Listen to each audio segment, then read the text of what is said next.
ఇక్కడ ఏమంటున్నాడంటే యెహోవా సేవకుడైన మోషే మృతి నొందిన తర్వాత, ఎవరు మృతి నొందిన తర్వాత?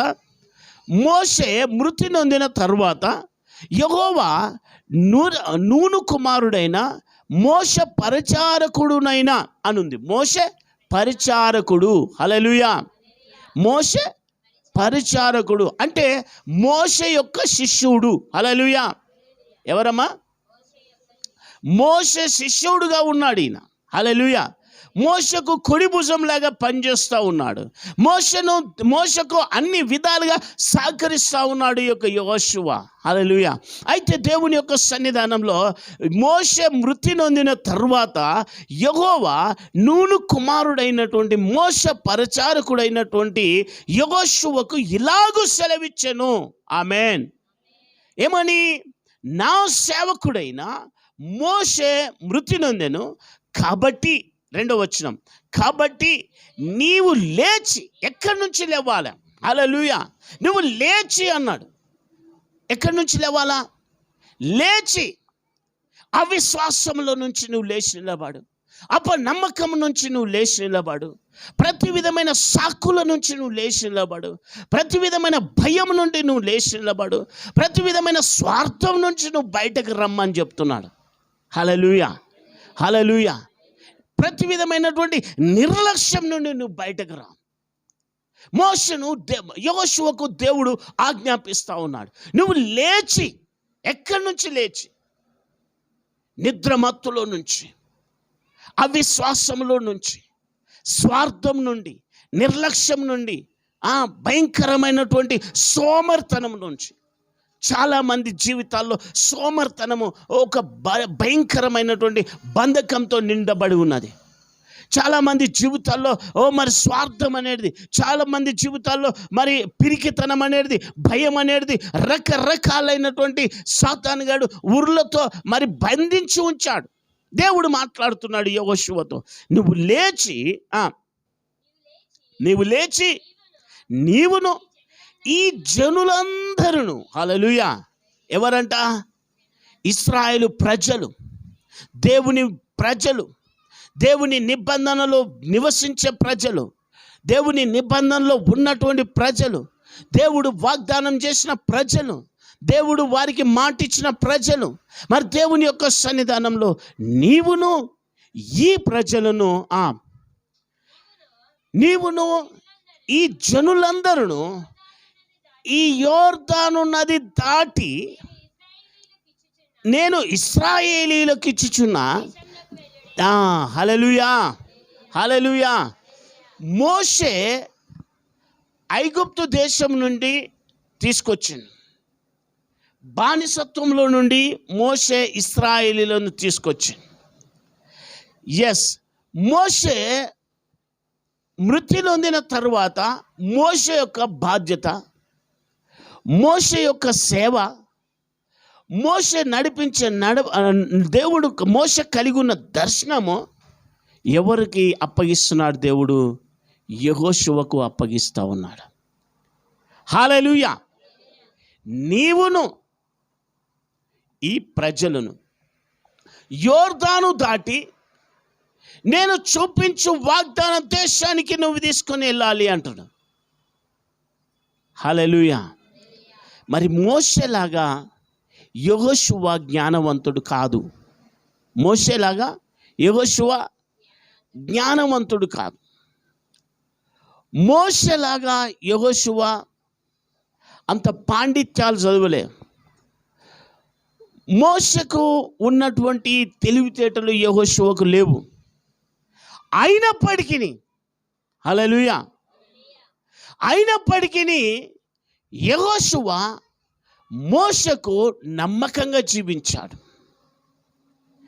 అయినప్పటికీ అతనికి ఏమి తెలియనప్పటికీ దేవుని యొక్క మాటను నమ్మకంగా, దేవుని పనిని నమ్మకంగా నెరవేరుస్తూ ఉన్నాడు. అందుకే దేవుడు మాట్లాడుతున్నాడు, నీవును ఈ ప్రజలను ఈ యోర్దాను దాటి నేను ఇశ్రాయేలీలకు ఇచ్చుచున్న ఇశ్రాయేలీలకు ఇచ్చుచున్న దేశమునకు వెళ్ళుడి. హల్లెలూయా. నేను మోషతో చెప్పినట్లు మీరు అడుగుపెట్టు ప్రతి స్థలము, ప్రైజ్ ది లార్డ్, చప్పలు కొడదాం అందరం. నేను మోషతో చెప్పినట్లు నీ అడుగు ఎక్కడనైతే పడుతుందో ఆ స్థలం నీకు ఇచ్చుచున్నాను అని యెహోషువతో దేవుడు వాగ్దానం చేస్తున్నాడు. యెహోషువతో మాట్లాడుతున్నాడు. నువ్వు అడుగుపెట్టు ప్రతి స్థలము నేను నీకు ఇచ్చుచున్నాను. నేను మోషతో చెప్పినట్లు నువ్వు అడుగుపెట్టు ప్రతి స్థలం నీకు ఇచ్చుచున్నాను. హల్లెలూయా. ప్రతిదీ అనుందా, ఏమనుంది చూడండి. నేను మోషతో చెప్పినట్లు మీరు అడుగుపెట్టు ప్రతి స్థలమును, హల్లెలూయా, నేను మోషతో చెప్పినట్లు మీరు అడుగుపెట్టు ప్రతి స్థలమును నేను మీకు ఇచ్చుచున్నాను అన్నాడు. ప్రతి స్థలం అంట, ప్రతి స్థలం. హల్లెలూయా. వాగ్దాన దేశంలో, కానాను దేశంలో అమాలేకీయులు జీవిస్తున్నారు. మరి వాళ్ళు శూరులని వీళ్ళు భయపడుతున్నారు. ఇశ్రాయేలీలు వాళ్ళను జయించలేము అంటున్నారు. వాళ్ళు అజానుభావులు అనుకుంటున్నారు. వాళ్ళు మనకంటే బలవంతులు అనుకుంటున్నారు. మనకంటే ఎత్తైన వారు అనుకుంటున్నారు. మనకంటే హోదాలో ఉన్నవారు అనుకుంటున్నారు. కానీ దేవుని వాక్యం సెలవిస్తుంది, మీరు అడుగుపెట్టు ప్రతి స్థలము నేను మీకు ఇచ్చుచున్నాను అన్నాడు. ఆమేన్. హల్లెలూయా. ఇంకా చదవండి. అరణ్యమును ఈ లెబానోను మొదలుకొని మహానది అయిన యూఫ్రటీసు నది వరకును, హిత్తీల దేశమంతయు పడమట మహాసముద్రమునకును మీకు సరిహద్దు. హల్లెలూయా. ఒక్కసారి చూడండి, ఇటు అందరు ఇటు చూడాలి. అరణ్యము మొదలుకొని యూఫ్రటీసు నది వరకు, ఇంకా ఈ లెబానోను మొదలుకొని మహానది అయిన యూఫ్రటీసు నది వరకును, హిత్తీయుల దేశమంతయు పడమట మహాసముద్రము వరకును మీకు సరిహద్దు. దేవుడే సరిహద్దులు పెడుతూ ఉన్నాడు. ఎవరు పెడుతున్నారంట? దేవుడే సరిహద్దులు నియమిస్తూ ఉన్నాడు. ఆమేన్. హల్లెలూయా. అయితే దేవుని యొక్క సన్నిధానంలో దేవుని యొక్క వాక్యం సెలవిస్తూ ఉంది, నువ్వెంతవరకు సరిహద్దు అనుకుంటావో అంతవరకు నేను నీకు ఇవ్వబోతున్న యెహోషువ అని దేవుడు సరిహద్దును నియమిస్తూ ఉన్నాడు. ఆమేన్. హల్లెలూయా. అయితే దేవుని యొక్క సన్నిధానంలో 5వ వచనం చూడండి. నీవు బ్రతుకు దినములన్నిటను ఏ మనుషుడు నీ ఎదుట నిలువలేకయుండును అన్నాడు. నువ్వు బ్రతుకు దినములన్నిట, ఏ దినములన్నిట? బ్రతుకు దినములన్నిట. నీకు విద్య లేకపోవచ్చు, నువ్వు సామాన్యుని కావచ్చు, నీకు జ్ఞానం లేకపోవచ్చు, నీకేం లేకపోవచ్చు, కానీ నేను నీతో ఉంటాను అన్నాడు దేవుడు. నేను నీ పక్షంన ఉంటాను అన్నాడు దేవుడు. నేను నీతో యుద్ధం చేస్తానని, నీ పక్షంన యుద్ధం చేస్తా అంటున్నాను. నీ పక్షంన యుద్ధం చేస్తాను. నీవు బ్రతుకు దినములన్నిట, ఏ దినములన్నిట? బ్రతుకు దినములన్నిట ఏ మనుష్యుడు నీ ఎదుట నిలవలేకయుండును. ఏ మనుష్యుడు. హల్లెలూయా. మోయాబీలే కావచ్చు, అమోనీలే కావచ్చు, యోబుసీయులు కావచ్చు, అమోనీయులు కావచ్చు, ఫిలిస్తీయులు కావచ్చు, ఏ శత్రువుని ముందు నిలబడలేడు అన్నాడు దేవుడు. యెషయా గ్రంథం 54:17 వచనం చూడండి. 54:17.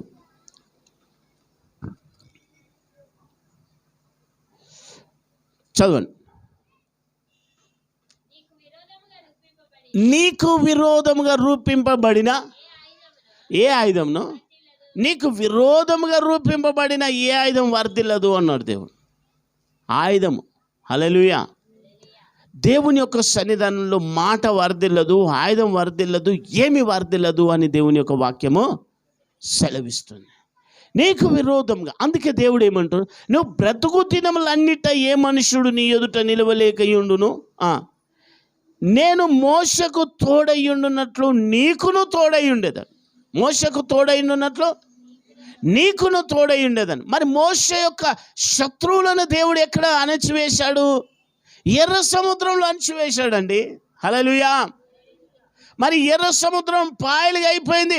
ఆ యొక్క ఫిలిష్తీయులు ఎర్ర సముద్రంలోకి వెళ్ళిపోయినప్పుడు అందరూ ఆ యొక్క ఎర్ర సముద్రంలో మునిగిపోయారు. వారి రథములు, వారి గుర్రములు, వారికి ఉన్నటువంటి సామాగ్రి మొత్తము ఆ యొక్క ఎర్ర సముద్రంలో మునిగిపోయారు. అందుకే దేవుని వాక్యం సెలవిస్తుంది, నువ్వు బ్రతుకు దినములన్నిట ఏ మనుష్యుడు నీ ఎదుట నిలువలేక ఉండును అని దేవుని యొక్క వాక్యం సెలవిస్తూ ఉంది. నేను మోషకు తోడైండున్నట్లు నీకును తోడైండెదను. హల్లెలూయా. నిన్ను విడువను, నిన్ను ఎడబాయను, నిబ్బరం కలిగి ధైర్యంగా ఉండుము. నిన్ను విడువను. హల్లెలూయా. కొన్నిసార్లు ఏం చేస్తారు? స్నేహితులు వదిలిపెడతా ఉంటారు, బంధువులు వదిలిపెడతా ఉంటారు.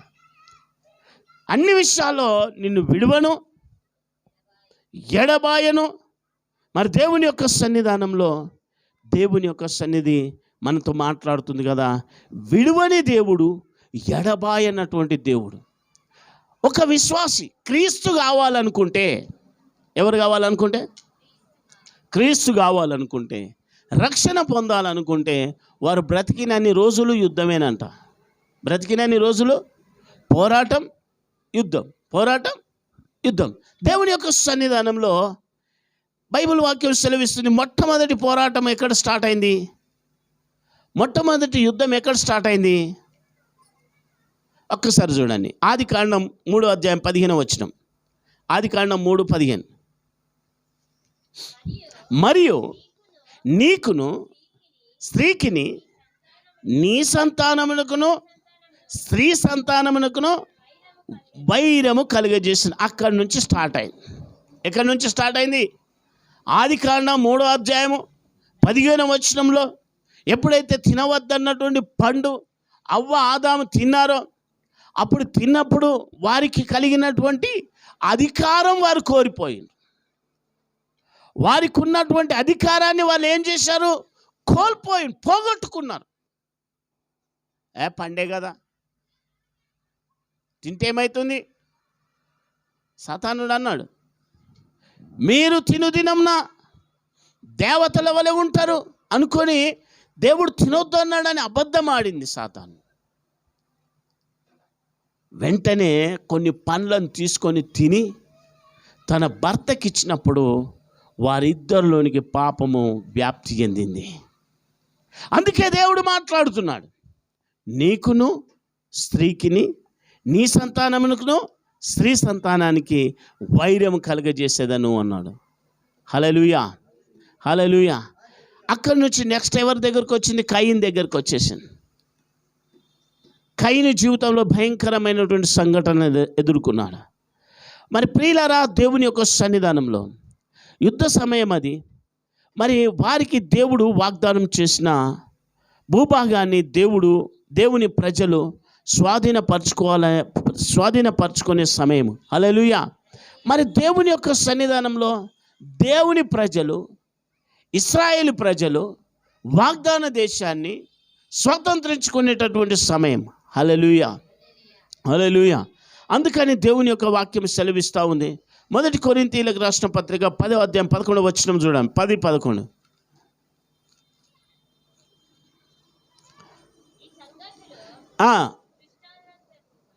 ఈ సంగతులు దృష్టాంతములుగాను వారికి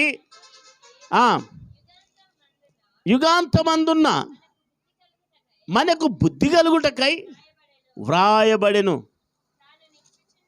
తాను నిలుచుచున్నాడని తలంచుకొనివాడు పడకుండునట్లు జాగ్రత్తగా చూసుకోవాలి. హల్లెలూయా, హల్లెలూయా.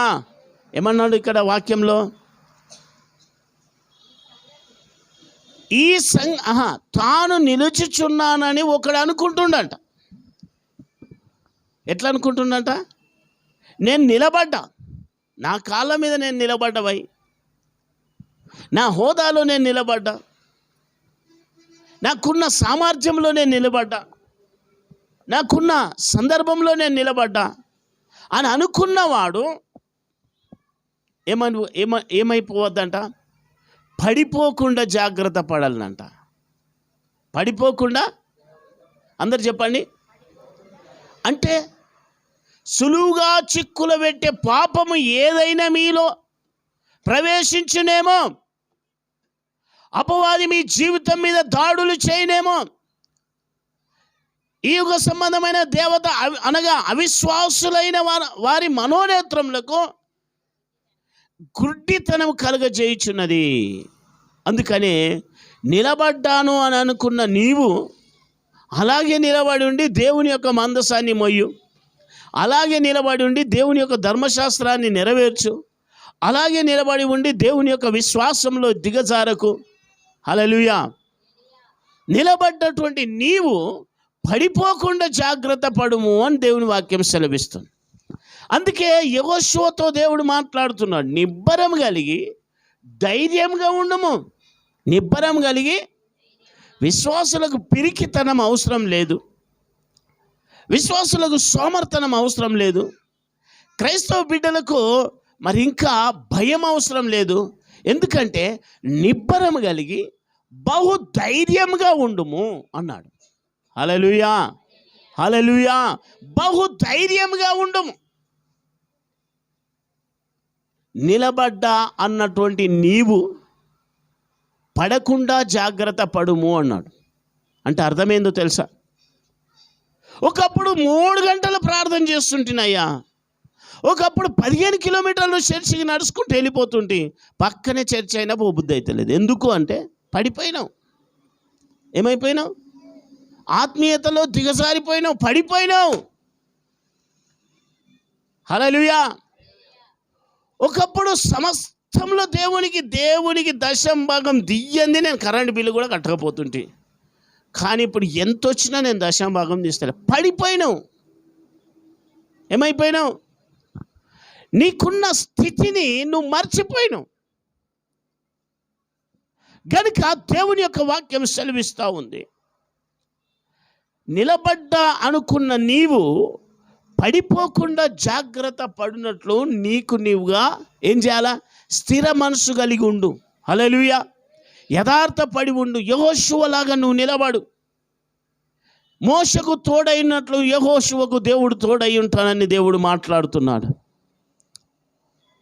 గనుక దేవుని బిడ్డలారా గమనించండి, యుద్ధ సమయమందు అది దేవుని వారికి దేవుడు చేసిన వాగ్దానమును, భూభాగాన్ని దేవుని ప్రజలకు స్వాధీనపరచుకునే సమయం ఇది. మరి దేవుని యొక్క సన్నిధానంలో మీరు అడుగుపెట్టు ప్రతి స్థలం మీకు ఇచ్చుచున్నాను. ఏమంటున్నాడు? మీరు అడుగుపెట్టు, హల్లెలూయా, ప్రతిదీ అన్నాడు. ఏమన్నాడు? ప్రతిదీ, ప్రతి స్థలం నేను మీకు ఇచ్చుచున్నా. ప్రతి స్థలం, హల్లెలూయా, ప్రతి స్థలం నేను మీకు ఇచ్చుచున్నాను అన్నాడు దేవుడు. మీరు అడుగుపెట్టు ప్రతి స్థలం. 12 మంది వేగుల వారిని దేవుడు పంపించిండంట. ఆ మోషే పంపించిండు. వాగ్దానం చేసిండుగా దేవుడు. ఏమని వాగ్దానం చేసిండు? పాలు తేనెలు ప్రవహింపు దేశానికి మీకు నడిపిస్తున్నా.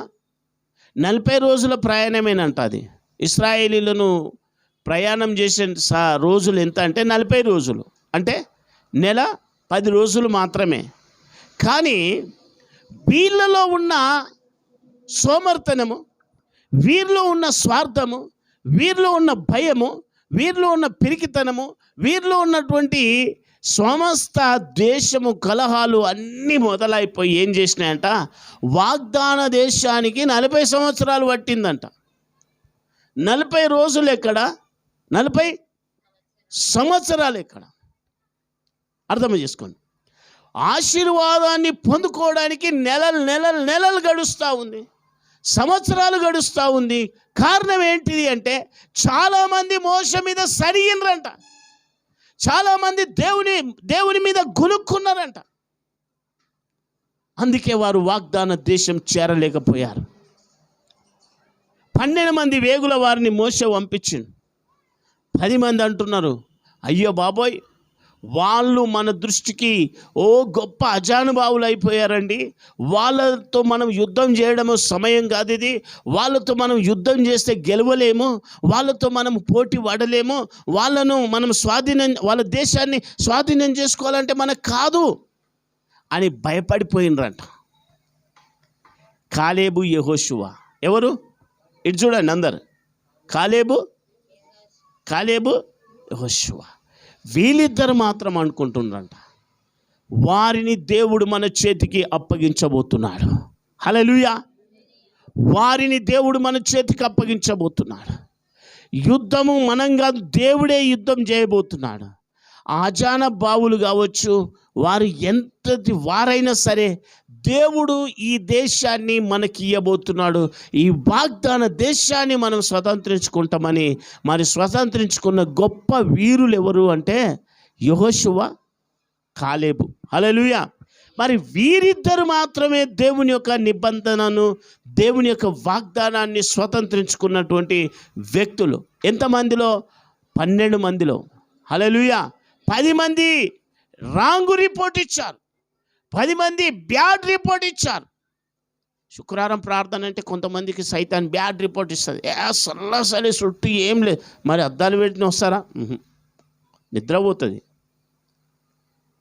కనుక దేవుని యొక్క సన్నిధానంలో సాతానుడు సులువుగా చిక్కులు పెడుతూ ఉంటాడు. సులువుగా సాతానుడు రకరకాలైనటువంటి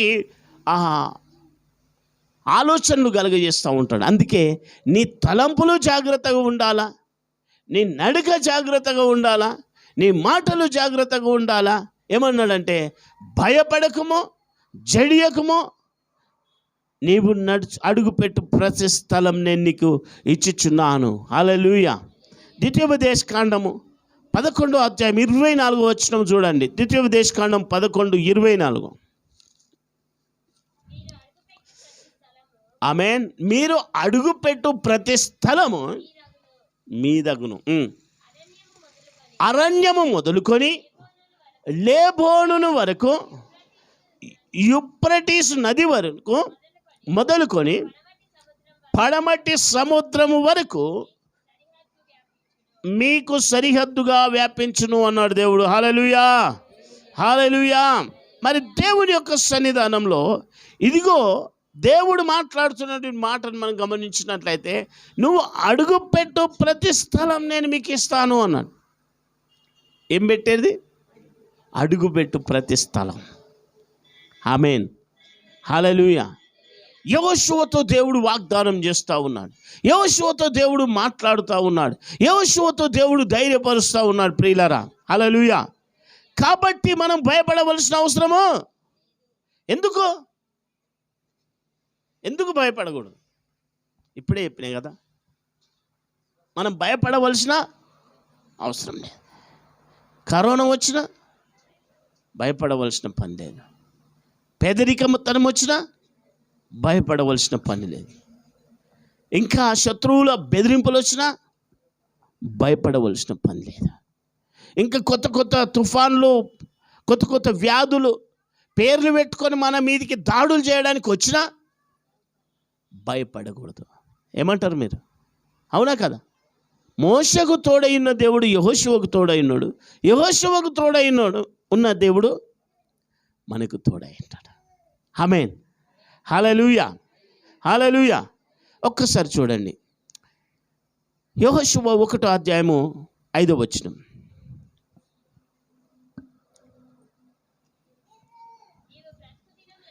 నీవు బ్రతుకు దినములు అన్నిటను ఏ మనుష్యుడును నీ ఎదుట నిలవలేకయుండును. 6వ వచనం. నిన్ను విడువను, నిన్ను ఎడబాయను, నిబ్బరము కలిగి ధైర్యంగా ఉండుము. హల్లెలూయా. ఏమన్నాడు? నిన్ను విడువను. నిన్ను పరిస్థితులు తారుమారు అవుతున్నా, దినాలు గడిబిడి అవుతున్నా, మనుషులు గలిబిలి చేస్తున్నా, దేవుడు గలిబిలిగాడు, నువ్వు గలిబిలిగలవు. ఎప్పుడు? దేవుని నిబంధనలో నువ్వు ఉన్నప్పుడు. హల్లెలూయా. దేవుని వాక్యానుసారంగా నువ్వు ఉన్నప్పుడు, దేవుని యొక్క వాక్యాన్ని నువ్వు అనుసరించినప్పుడు, దేవుని యొక్క వాక్యాన్ని నువ్వు చేతబట్టుకున్నప్పుడు, దేవుని యొక్క వాక్యాన్ని నీ యొక్క హృదయంలో ఉంచుకున్నప్పుడు, దేవుని యొక్క వాక్యంతో నీకు సహవాసం ఉన్నప్పుడు, హల్లెలూయా, నిన్ను విడువను, నిన్ను ఎడబాయను అన్నాడు. నిన్ను ఎడబాయను. తర్వాత ధైర్యంగా, నిబ్బరం కలిగి ధైర్యంగా ఉండుము. నిబ్బరం కలిగి ధైర్యం చెడినప్పుడే మనిషికి ప్రమాదాలు వాటిల్లుతూ ఉంటాయి. ధైర్యం చెడినప్పుడే సాతానుడుగా వారి నెత్తి మీద కూర్చుంటాడు. అందుకని ధైర్యంగా ఉండుడి అన్నాడు దేవుడు. ఏమన్నాడు? ధైర్యంగా ఉండుడి. హల్లెలూయా. ఏ పని చేసినా ధైర్యంగా ఉండుడి. తప్పు చేస్తే భయపడు. హల్లెలూయా. అది దేవునికి విరోధమైన పని చేయకు. అయ్యా ధైర్యంగా ఉండు మనం అని చెప్పేసి ఒక తప్పు చేసి, ఒక పాపం చేసి, దేవుడు అంటే గిట్లుంటాడు. మా అయ్యగారు పోయిన వారంలో ధైర్యంగా ఉండమన్నాడు, నిబ్బరం కలిగి ఉండమన్నాడు, మరి ఇదేంటిది అని అనుకోవద్దు. దేవుని వాక్యానుసారంగా నువ్వు నిలబడాలి. హల్లెలూయా. అప్పుడే దేవుడు నీకు సహకారిగా నిలబడతాడు. అప్పుడే నీకు దేవుడు సహకరిస్తూ ఉంటాడు. దేవుని యొక్క వాగ్దానంను నువ్వు స్వతంత్రించుకోవాలంటే దేవుడు చెప్పిన ఆజ్ఞలన్నిటినీ అనుసరించి నడుచుకున్నప్పుడే దేవుడు నిన్ను వర్ధిల్ల చేస్తూ ఉంటాడు. హల్లెలూయా. దేవుని యొక్క సన్నిధానంలో ఆదికాండం 28వ అధ్యాయం 15వ వచనం చూడండి. 28:15 వచనం.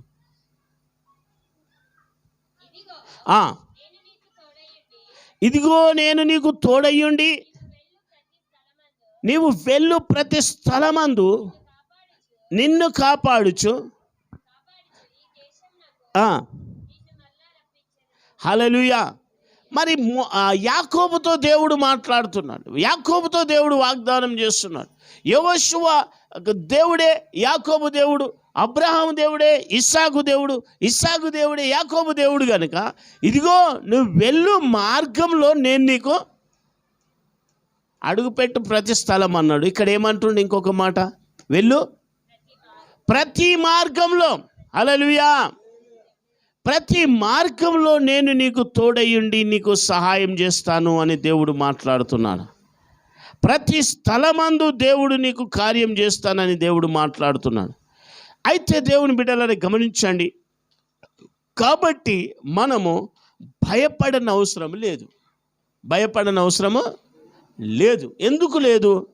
యెషయా గ్రంథం 41వ అధ్యాయం 10వ వచనం చూడండి. 41:10 వచనం.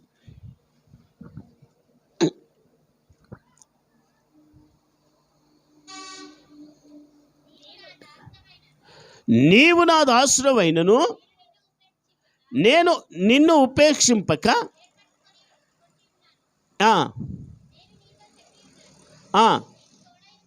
నీకు తోడై ఉన్నాను, భయపడకుము, నేను నీ దేవుడనై ఉన్నాను, దిగులు పడకుము, నేను నిన్ను బలపరుతును, నీకు సహాయం చేయవాడను నేనే. హల్లెలూయా. ఇక్కడ దేవుని యొక్క సన్నిధానంలో భూదిగాంతముల నుండి నేను పట్టుకొని దాని కొనల నుండి పిలుచుకొనిన వాడా, నీవు నా దాసుడవనియు నేను నిన్ను ఉపేక్షింపక ఏర్పరచుకొంటిననియు నేను నీతో చెప్పి ఉన్నాను. దేవుడు చెప్పిండంట. హల్లెలూయా. ఏమన్నాడు? నీవు నా దాసుడవు, నేను నిన్ను ఉపేక్షింపక ఏర్పరచుకొంటిననియు నేను నీతో చెప్పి ఉన్నాను, నీకు తోడై ఉన్నాను. ఏమై ఉన్నాడంట దేవుడు? తోడై ఉన్నాను. తరువాత భయపడకుము, నేను నీ దేవుడనై ఉన్నాను, దిగులు పడకుము, నేను నిన్ను బలపరుతును. బలహీన సమయములో, ఆపద సమయములో, కష్ట సమయంలో, దుఃఖ సమయంలో, మరణ భయం నిన్ను వెంటాడుతున్నప్పటికీ, శత్రు భయం నిన్ను వెంటాడుతున్నప్పటికీ దేవుని యొక్క సన్నిధానంలో దిగులు పడకుము, నేను నిన్ను బలపరుతును, నీకు సహాయము చేయవాడను నేనే. హల్లెలూయా. ఏం చేయవాడను? సహాయం చేయవాడను. ఆపదలో ఉన్నప్పుడు ఆదుకునే దేవుడు, కష్టంలో ఉన్నప్పుడు సహాయం చేసే దేవుడు, వేదనలో ఉన్నప్పుడు దుఃఖంలో ఉన్నప్పుడు ఓదార్చేటటువంటి దేవుడే మన దేవుడు. అందుకే నేను నీకు సహాయకుడను అని దేవుని యొక్క వాక్యం సెలవిస్తూ ఉంది. ప్రియులారా, 31:6 చూడండి. ద్వితీయోపదేశకాండం 31:6 భయపడకుడి అన్నాడు. హల్లెలూయా. ఏం చేయద్దు? భయపడకుడి. చదువు. భయపడకుడి, వారిని చూచి దిగులు పడకుడి, నీతో కూడా వచ్చువాడు. హల్లెలూయా. యెహోషువతో మాట్లాడుతున్నాడు. నీతో కూడా వచ్చువాడు నీ యెహోవాయే, నీ దేవుడే. గనుక మరి దేవుని యొక్క సన్నిధానంలో దేవునితో మనము సహవాసం కలిగి ఉండాలా, దేవుని యొక్క మాటలు వినగలిగి ఉండాలా. మరి దేవుని యొక్క సన్నిధానంలో కీర్తనలు 84:11 చూద్దాం. 84:11 కీర్తనలు.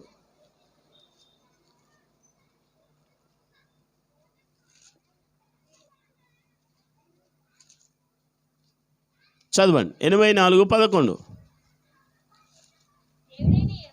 దేవుడైన యెహోవా సూర్యుడును కేడమునయ్యున్నాడు. యెహోవా కృపయు ఘనతయు అనుగ్రహించును. యెహోవా కృపను ఘనతయు అనుగ్రహించను అని దేవుని యొక్క వాక్యము సెలవిస్తూ ఉంది. హల్లెలూయా. అందుకని దేవుని యొక్క సన్నిధానంలో, దేవుని నిబంధనలో మనం ఉన్నప్పుడు మన దేవుడు యెహోషువకు తోడైనట్లుగా మనకు దేవుడు తోడై ఉండే దేవుడు. ఫిలిప్పీలకు రాసిన పత్రిక 4:19 దేవుడు ఏమంటాడు? కాబట్టి దేని గూర్చి చింతింపకుడు కానీ ప్రతి విషయంలో ప్రార్థన విజ్ఞాపనముల చేత మీ విన్నపములు దేవునికి తెలియజేయండి. దేవునికి నీ విన్నపములు తెలియజేస్తేనే దేవుడు నీకు సహాయం చేస్తాడు. నువ్వు దేవుని సన్నిధానంలో ప్రార్థన చేస్తేనే దేవుడు నీకు సహాయం చేస్తాడు. హల్లెలూయా. అందుకని దేవుని యొక్క సన్నిధానంలో దేవుడు మనతో మాట్లాడేటటువంటి దేవుడు మనకు కృపనిచ్చే దేవుడు. ఆయన మనకు శక్తినిస్తాడు, ఆయన మనకు కృపనిస్తాడు. హల్లెలూయా. మరి దేవుని యొక్క సన్నిధానంలో యెహోవా నా కాపరి, నాకులేమి కలగదు అన్నాడు. నిబ్బరం కలిగి ధైర్యంగా ఉండుము అన్నాడు. కీర్తనలు 23:1 చూడాలి. 23:1 మొదటి 2 వచనాలు చూడాలి. యెహోవా నా కాపరి, నాకు లేమి కలగదు, పచ్చిక గల చోట్ల ఆయన నన్ను పరుండజేయుచున్నాడు. ఆయన జలములు శాంతినిస్తాయి, ఆయన పచ్చిక గల చోట్ల నడిపిస్తాడు, ఆయన మనకు కాపరిగా ఉంటాడు. అందుకే దిగులు పడకుడి, జడియకుడి, భయపడకుడి, నేను మీకు తోడై ఉన్నానని దేవుని యొక్క వాక్యం సెలవిస్తూ ఉంది. హల్లెలూయా. హల్లెలూయా. 1 కొరింథీయులకు రాసిన పత్రిక 10:13 చూద్దాం.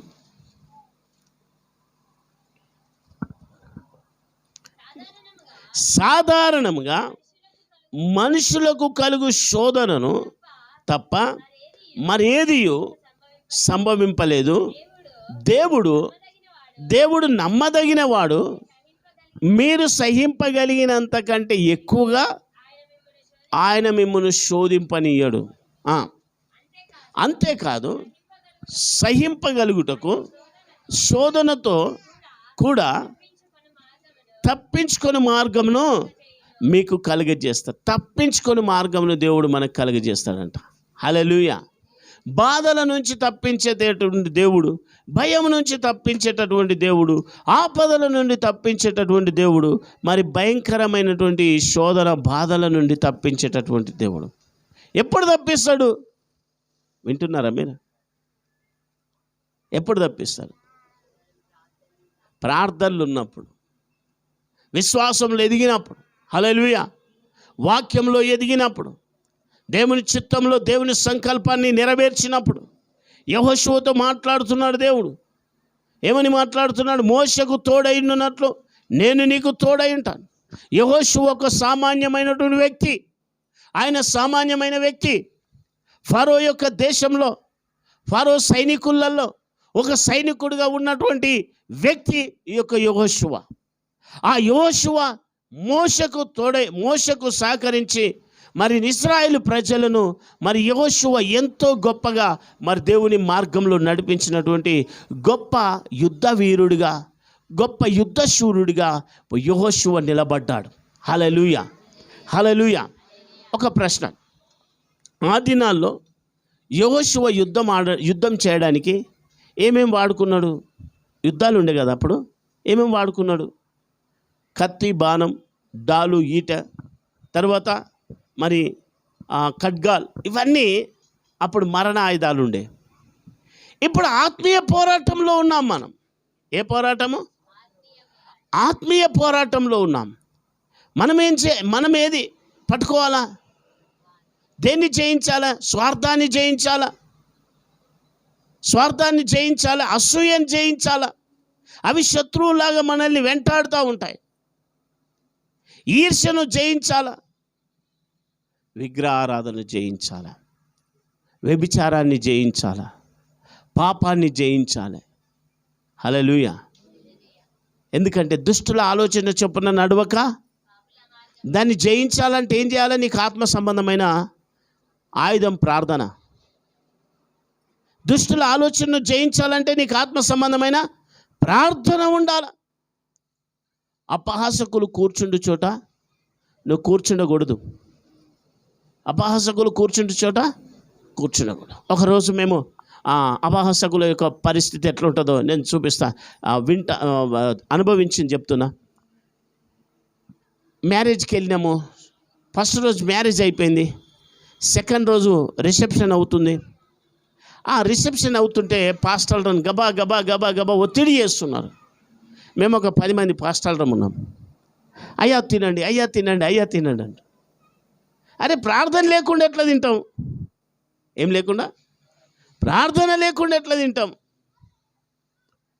ఎందుకంటే ప్రార్థన అయినాక, వాక్యం అయినాక సంతోషంగా అమ్మాయిని అబ్బాయిని దీవించి మేము భోజనం చేసుకుందామని మేము అనుకుంటే మీరు తినండి తినండి అంటున్నారు. ప్రార్థన చేసేటప్పుడు అంటే ప్రార్థన ఎట్లకెళ్ళి ప్రార్థన స్టార్ట్ చేసినాం, పాటలు పాడుతున్నాం, వాక్యం చెప్తున్నాం. ఆయన వచ్చి ఒక యవనస్తుడు వచ్చి అంటున్నాడు, చేయి కొడుతున్నాడు. ఏమంటున్నాడు? టైం అవుతుంది. ఓకే, ఎట్లనో ఒకట్లా 15 నిమిషాల కార్యక్రమం అంతా క్లోజ్ అయిపోయింది. ఎంత అయిపోయింది? ఎన్ని నిమిషాలు? 15 నిమిషాలలో 5 నిమిషాలు ప్రార్థన, 5 నిమిషాలు వాక్యము, 5 నిమిషాలు ఇంట్రడక్షన్. 15 నిమిషాలు అయిపోయింది. అయిపోయిన తర్వాత మేము తిన్న తర్వాత ఎక్కడికి ఊరు బయటకు కూడా రాలేమండి. ఏమి పడుతున్నాయి తెలుసా? ఇక అనొద్దు మన నోటితోటి. అంటే ఇట్లాంటి యుద్ధాలు నువ్వు చేయకపోతే, ఇట్లాంటి వాటికి నువ్వు కండిషన్ ఉండకపోతే దేవుని ఆశీర్వాదం ఎట్లొస్తుంది? ప్రార్థన నీకు విపరీతంగా బాధ కలిగించింది, ఆరాధన బాధ కలిగించింది, వాక్యము బాధ కలిగించింది, కానీ సినిమా పాటలు బాగున్నాయా? ఇంకా కాస్త మేము దూరం వచ్చి చూసినాం. ఇక పెళ్లిపీటల మీదకి వచ్చి వాళ్ళిద్దరు లేచిండ్రు. కింద వీళ్ళు డ్యాన్సులు చేస్తుడు, పెళ్లిపీటల మీద వాళ్ళు డ్యాన్స్ చేస్తుడు. ఈమె కళలు ఈమె చూపించుకుంటుంది, ఆయన కళలు ఆయన చూపించుకుంటున్నాడు. ఎందుకో పాస్టర్లు వెళ్ళిపోయినరు. అందుకే దేవుడి వాక్యం సెలవిస్తుంది, దిగజారొద్దు వాక్యంలో. యెహోషువలాగా నేను వర్ధిల్లాలా, యెహోషువలాగా నేను ఆశీర్వదింపబడాలా, నేను అడుగుపెట్టు ప్రతి స్థలం ఇస్తాను దేవా. మరి గిట్లేంది ఇస్తలేవంటే నువ్వు గట్లెందుకు చేస్తున్నావు? హల్లెలూయా. అట్లెందుకు చేస్తున్నావు? కుడికి కానీ ఎడమకు కానీ తొలగి అన్యుల దేవతలను అనుసరింపకుండా ఉండాలంటాడు. అమ్మా వినండి, ఏ దేవతలను? అన్యుల దేవతలను అనుసరింపకుండా ఉండాలి. కానీ మన వాళ్ళు ఏం చేస్తారు? వాళ్ళ సలహాలు కూడా పాటిస్తారు. కాస్త 100లో 75% పాస్టర్కి అధికారం ఇచ్చిన 25% మాత్రం వాళ్ళను ఏం చేస్తారు? సంకనెత్తుకుంటారు. ప్రియులారా గమనించండి, వాక్యం సెలవిస్తుంది, నువ్వు అడుగుపెట్టు ప్రతి స్థలం ఇస్తా అన్నాడు దేవుడు. మరి ఇట్లా సంకకెత్తుకున్న తర్వాత, ఇట్లా పరిశుద్ధతలో దిగజారిన తర్వాత, ఇట్లా అభాసకులకు చోటిచ్చిన తర్వాత నీకు ఆశీర్వాదం ఎట్లుంటుంది? ఉన్నది కాస్త ఊడిపోయే అవకాశం ఉంటుంది. మనం ఏం చేయాలా?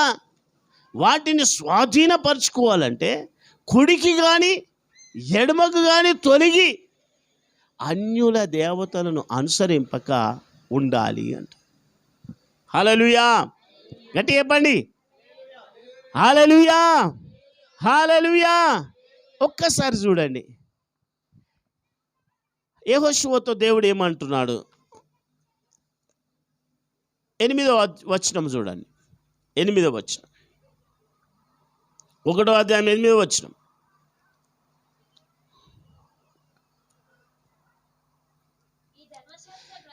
ఈ ధర్మశాస్త్ర గ్రంథమును ఏది బోధించద్దు, ఏది బోధింపక తప్పిపోకూడదు? ఈ ధర్మశాస్త్ర గ్రంథమును బోధింపక తప్పిపోకూడదు నీవు అన్నాడు. అక్కడ ఏమన్నాడు? ధర్మశాస్త్ర గ్రంథమును ఉన్న ప్రకారం మనం చెయ్యాలి. ధర్మశాస్త్ర గ్రంథంలో ఉన్న ప్రకారం చెయ్యాలి. అర్థమైందా? వ్యర్థమైపోతుంది వినకపోతే. ఈ ధర్మశాస్త్ర గ్రంథంలో వ్రాయబడిన ప్రకారము బోధించుటకు జాగ్రత్త పడినట్లు తప్పిపోకూడదు. దానిలో వ్రాయబడిన వాటన్నిటినీ ప్రకారము చేయుటకు నువ్వు జాగ్రత్త పడినట్లు. ఒక్క నిమిషం, 1 minute, టైం అయిపోయిందని మీరు కంగారు పడకండి. దేవుని యొక్క సన్నిధానంలో వాక్యం ఏమంటుందంటే, దానిలో వ్రాయబడిన ప్రకారము నువ్వు జాగ్రత్త పడినట్లు అన్నాడు. వ్రాయబడిన ప్రకారము నువ్వేం చేయాలా? జాగ్రత్త పడాల. అంటే దీనిలో ఏదైతే రాసిండో ఈ వ్రాసినటువంటి వాక్యాల ప్రకారం నువ్వు నడుస్తున్నావా లేదా నీకు నువ్వు ఏం చేయాలా?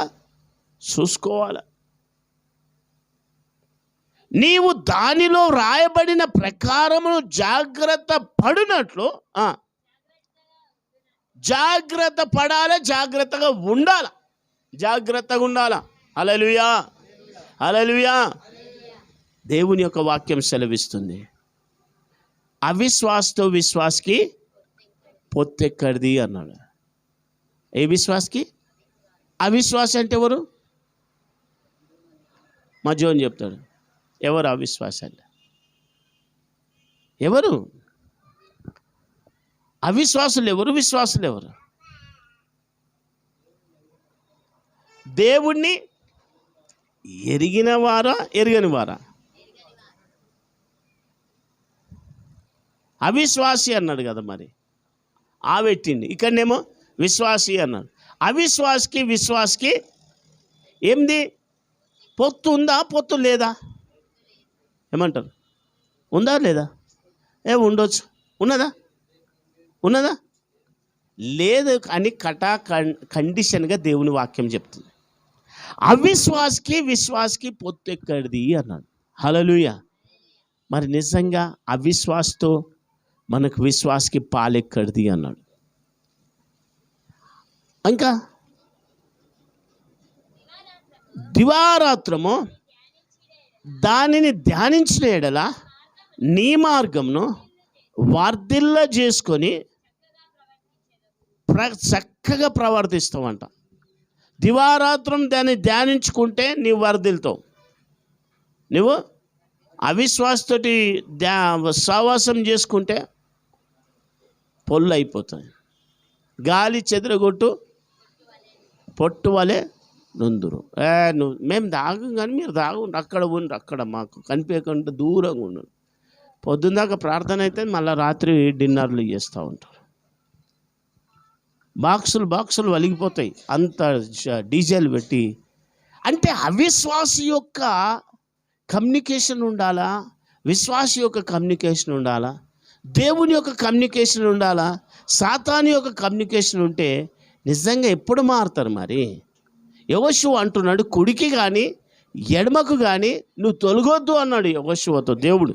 హల్లెలూయా. దీనిలో వ్రాయబడిన వాటి ప్రకారం నువ్వు జీవించుటకు ఏం చేయాలా? జాగ్రత్త పడుము. హల్లెలూయా. దేవుని యొక్క వాక్యం సెలవిస్తుంది, ఆయన మనకు శక్తిని ఇస్తాడంట. లాస్ట్ ఫైనల్, ఆయన మనకేమిస్తాడు? శక్తిని ఇస్తాడు. ఫిలిప్పీలకు రాసిన పత్రిక 4వ అధ్యాయం 13వ వచనం నోటికి చెప్పచ్చు, చదవండి. 4:13 నన్ను బలపరచువాని అందే నేను సమస్తం చేయగలను. ఎంత మంచి మాట చూడ. నన్ను బలపరచువాని అందు నేను సమస్తం చేయగలను. 2 కొరింథీ 12:9 వచనం చూడాలి.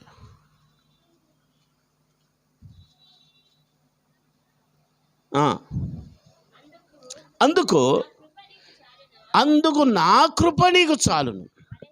చాలు. ద్వితీయోపదేశకాండం 33:25 వచనం. ద్వితీయోపదేశకాండం వేరే వాళ్ళు ఎవరైనా చదవాలి తొందరగా. మోషే మనకు ధర్మశాస్త్రమును విధించెను, జనులలో ముఖ్యులను ఇశ్రాయేలు గోత్రములలో చూడగా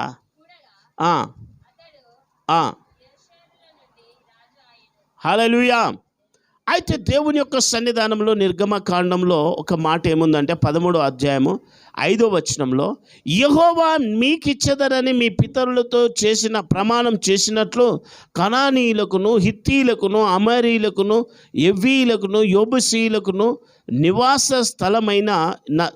స్థలమై ఉండును. పాలు తేనెలు ప్రవహింపు దేశమునకు నిన్ను రప్పించిన తరువాత నీవు ఈ ఆచారమును ఈ నెలలో జరుపుకొనవలెను. హల్లెలూయా. కనుక మరి దేవుని యొక్క సన్నిధానంలో పాలు తేనెలు ప్రవహింపు దేశానికి దేవుడు నడిపించి, దేవుడు అద్భుతాన్ని కార్యము చేసేటటువంటి దేవుడు మన దేవుడు. హల్లెలూయా.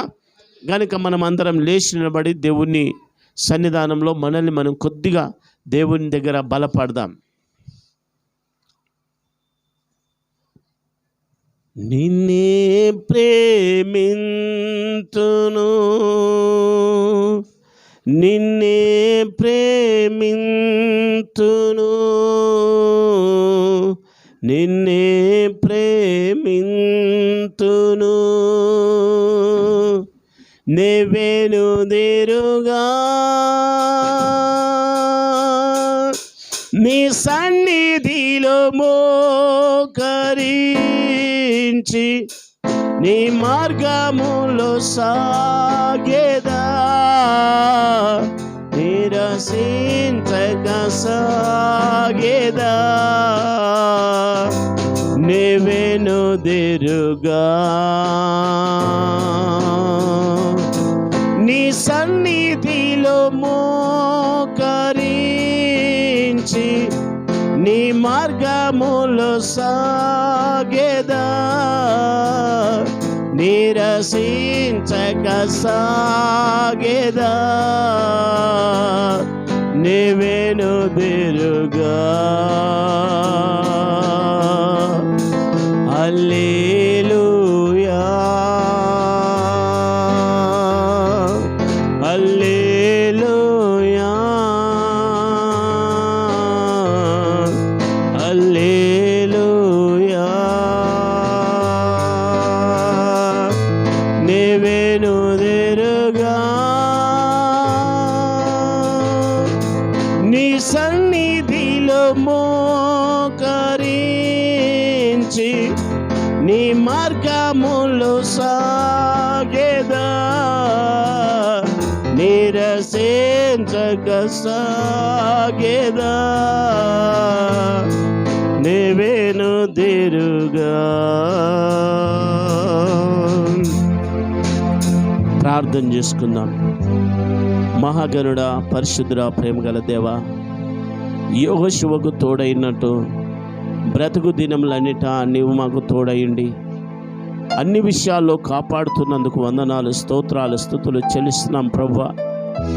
మీ కనికరము, నీ కృప, నీ కాపుదల, భద్రత దయచేయమని కోరుచున్నాను. దైవ బిడ్డలందరినీ దీవించి ఆశీర్వదించండి, వార్తలు చేయండి. ఇదిగో మోషకు తోడ ఇండునట్లు నేను నీకు తోడ ఇండును అని వాక్యం సెలవిస్తుందేవా. నువ్వు బ్రతుకు దినములన్నిట ఏ మనుష్యుడు నీ ఎదుట నిలవలేక ఉండును అన్నావు. నువ్వు అడుగుపెట్టు ప్రతి స్థలం నేను నీకు ఇస్తానని సెలవిచ్చిన దేవుడు ప్రభువా, నాయన నీకు వందనాలు, స్తోత్రాలు. ఫిలిప్పీలకు రాష్ట్ర పత్రిక 4:13 మీరు సెలవిచ్చున్నారు, నన్ను బలపరచువాని అందే నేను సమస్తము చేయగలను అని వాక్యం సెలవిస్తుంది. ప్రభువా నాయన, నీ సన్నిధానంలో గొప్ప కార్యం చేయండి దేవా. అద్భుత కార్యం చేయమని కోరుచున్నాను దేవా. ఆశ్చర్య కార్యం చేయమని కోరుచున్నాను దేవా. ఇంకా అనేకులను నడిపించమని కోరుచున్నాను దేవా. నీ యొక్క సన్నిధానంలో గొప్ప కార్యం చేయండి దేవా. అద్భుతాలను చేయమని కోరుచున్నాను. నజరేయుడైన యేసుక్రీస్తు నామంలో స్థలమంతటిపైన అధికారం తీసుకుంటున్నాను. యేసుక్రీస్తు నామానికి విరుద్ధంగా వ్యతిరేకంగా పనిచే ప్రతి దురాత్మ శక్తులను, అంధకార శక్తులన్నిటినీ యేసు నామంలో లయమైపోవుగాక. దేవా మీకు వందనాలు, స్తోత్రాలు, స్తుతులు చెల్లిస్తూ యేసు నామంలో అడుగుచున్నాం తండ్రి, ఆమేన్.